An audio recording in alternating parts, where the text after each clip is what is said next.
iki kibazo cy'amadini ntabwo cyakabaye giteza crisis, giteza impagarara muri rusange, kuko iki gihugu gifite umuyobozi guhera ku mudugudu.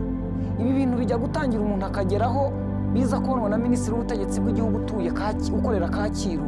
Hari umurenge byaberagamo, kandi hariyo umuntu uhagarariye leta aho hantu, hariyo umuntu uhagarariye RGB wabona ushobora gutanga raporo akavuga ati ariko ibibera iwacu ntabwo ari iby'amadini. Hari n'abaturage babibona, hari n'abaturage babibona.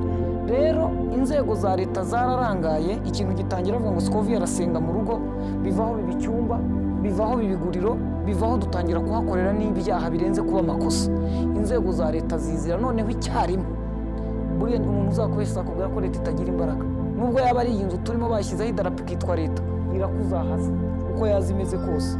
Icyo rero nicyo cyabaye, leta yahagurukiye icyarimwe ijya gukemura ikibazo. Icyo kibazo yagiye gukemura giteza ibyago byo kuba abantu barimo kuvuga ngo tuhowe Imana, abandi barimo kuvuga bati turarenganye, abandi barimo kuvuga habaye iki. Iyi iba yaratangiye. Mbese Scovia kutabikora sibyo byari kuba ibyago kurusha? Ntabwo ikwiye. Njye ntekereza ko impamvu dutanga mituweli uzi ariyo ni ukugira ngo ninumva afite umuriro nivurize hafi. Kuki se leta itashyizeho ibitaro CHK Kanombe na Faisal gusa ngo muri aho dutuye ni habe amavuriro mato? Hariya bakanini k'umuriro bakumva byanze, noneho dogiteri akazaza gusuma ikintera umuriro. Aha rero leta yaje izira icyarimwe kandi izana imbaraga z'umurengera. Ndatanga urugero, urusengero bagezeho kugenzura bagasanga rudafite umurindankuba n'ikigega.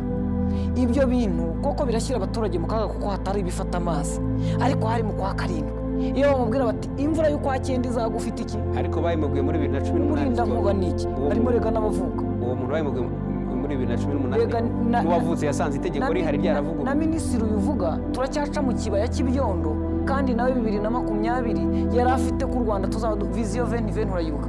Ntabwo yayikoze. Ibyo ari imihigo. Amazi tuyafite 80 na kangahe ku ijana, twarashakaga 100. Umuriro nawo nuko. Rero n'abandi batekereza ko niba yarubatse urusengero agafata urusaku agashyiraho ubwiherero buzima, bagasanga wenda habura ikigega, niba muha iminsi. Ariko mu by'ukuri kananga urugero rw'urusengero giye nabonye n'abaje ngo babareze iki. Urusengero ruri hejuru za Nyacyobo babareze ko badafite amapave ya parikingi.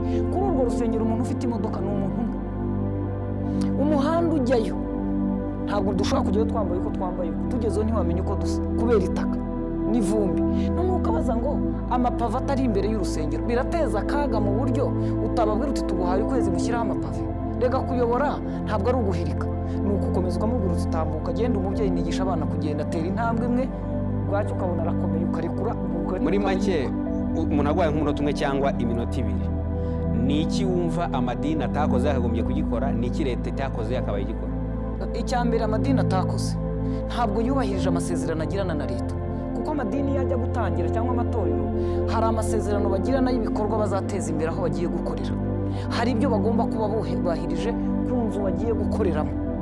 Ibyo amwe mu madini, hano dufite amatorero, pasiteri yaguje Range Rover aza kuri televiziyo avuga ukuntu yateye imbere, Imana yamufashije, amaze gutera imbere yaguze Range Rover. Bwa mbere na 18 bavuze ngo abantu bimuka aho bari, we yaragiye kuko yarakodeshaga igihangari ntafite n'aho aba. Ubaza rimwe mu mwaka agakoresha igiterane igahanga nk'ahandi habereye kampeni, abantu bakamuha amafaranga agasubira yaba kugira ngo abeho. Mu by'ukuri uwo muntu yananiwe kujyana amasezerano na leta atangira itorero ngo ayubahirize. Leta iki itakoze ni iki? Yagiranye amasezerano n'umuntu ariko ntiyagenzura ko yayubahirije. Iyo imaze kwicara rero ntikurikirane ibyo yagombaga gukurikirana, izira rimwe. Leta ndakwibutsa ko ifite imbaraga, icyaba cyose nta cyarusha leta imbaraga. Njye niko mbizi. Izira rimwe igatwara wa muntu wananiranye, bigatuma nanjye warwazaga ngerageza ngo nubahirize, ngendera mu gikundi cy'abananiranye. Icyo nicyo kibazo cyonyine. Ntabwo nemera ko niba hari ikosa rikwiye kubera umunsi umwe ngo rigenzurirwe umunsi umwe inzego zose zirivugaho, kugeza no kuri perezida wa repubulika.